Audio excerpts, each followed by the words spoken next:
What's up, everybody? It is February 20th. It is Tuesday, so we have an episode of Woozy Tuesday coming at you, and we are in Chapter 3 now of the Woozy. Chapter 3 is entitled Army Discipline. Verse 1. Marcus Wu asked, "What is the most important principle of advancing?" Wu Qi replied, "First, you must understand how to simplify things for your armies, the importance of incentives and punishments, and establishing your authority." The Marcus asked, "What is your meaning?" Wu Qi answered, "Make sure the land you use is suitable for your horses to pull the chariots, for the chariots to carry your soldiers, and then your soldiers can concentrate on fighting. You must understand the lie of the land in order to follow the best path for your horses. Feed your horses regularly, and then they will easily pull your chariots. Keep the axles of your chariots well greased, and your chariots will have no problem transporting your men. Make sure your soldiers have sharp weapons and tough armor so that they will be prepared for battle. Give powerful incentives to keep the army advancing and punish those who fall back. Implement the system of punishments and rewards thoroughly to establish your authority. Once your army system is well established, victory will be within your grasp." So to me, army discipline, this is not about just your troops. This is about everything down to the axles of your chariots, right?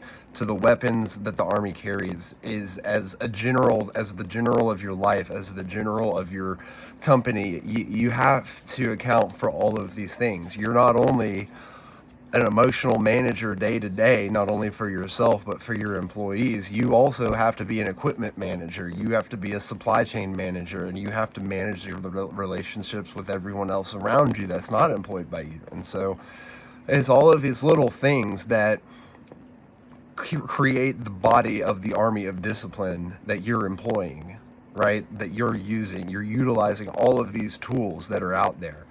And if you don't keep them well oiled and efficient and keep an eye on them, then you're not equipping yourself for victory, as he says, right? Such an army's bonds are strong. I skipped ahead to 2. That's the end of the next one. Victory will be within your grasp. System well established. That little word right there, system, that's key in all of this. The system is well established. What kind of systems are running your life, right? So what does that system of your life look like? And who is in control? And I think discipline equals freedom means that the more control you exert over the littlest of avenues in your life, the more freedom that you're going to be able to have to make other decisions. All right, let's go over to The Daily Stoic by Ryan Holiday and Stephen Hanselman for February 20th, and see what happens when we bring Eastern warfare strategery to Western Stoicism. The grand parade of desire. Robbers, perverts, killers, and tyrants gather for your inspection their so-called pleasures. Marcus Aurelius, Meditation 6.34. It's never great to judge other people, but it's worth taking a second to investigate how a life dedicated to indulging every whim actually works out. The writer Anne Lamott jokes in Bird by Bird, "Ever wonder what God thinks of money? Just look at the people he gives it to. The same goes for pleasure. Look at the director and his harem filled with plotting, manipulative mistresses. Look how quickly the partying of a young starlet turns to drug addiction and a stalled career. Ask yourself, is that really worth it? Is it really that pleasurable? Consider that when you crave something or contemplate indulging in a harmless vice." I think that's important too.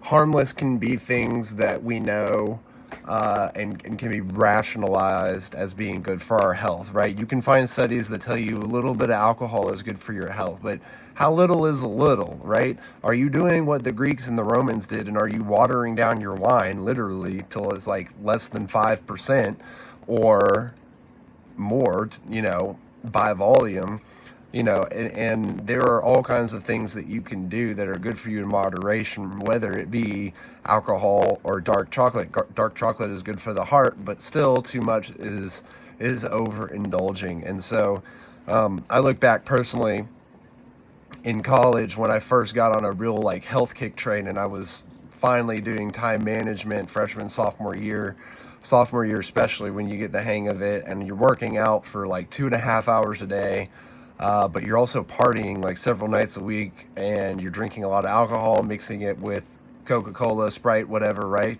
And then looking at that now and just like too much of something can really, just because you don't think that, oh, this little thing is going to negatively affect me. It may not, because you're young, but the good thing is you can still catch yourself, and you can still tell yourself that, yes, this may not be affecting me the way that I've been warned it's going to affect me, but you can still know, and learning from the mistakes of others, to well equip that army that you're commanding, right? Keep your life well oiled.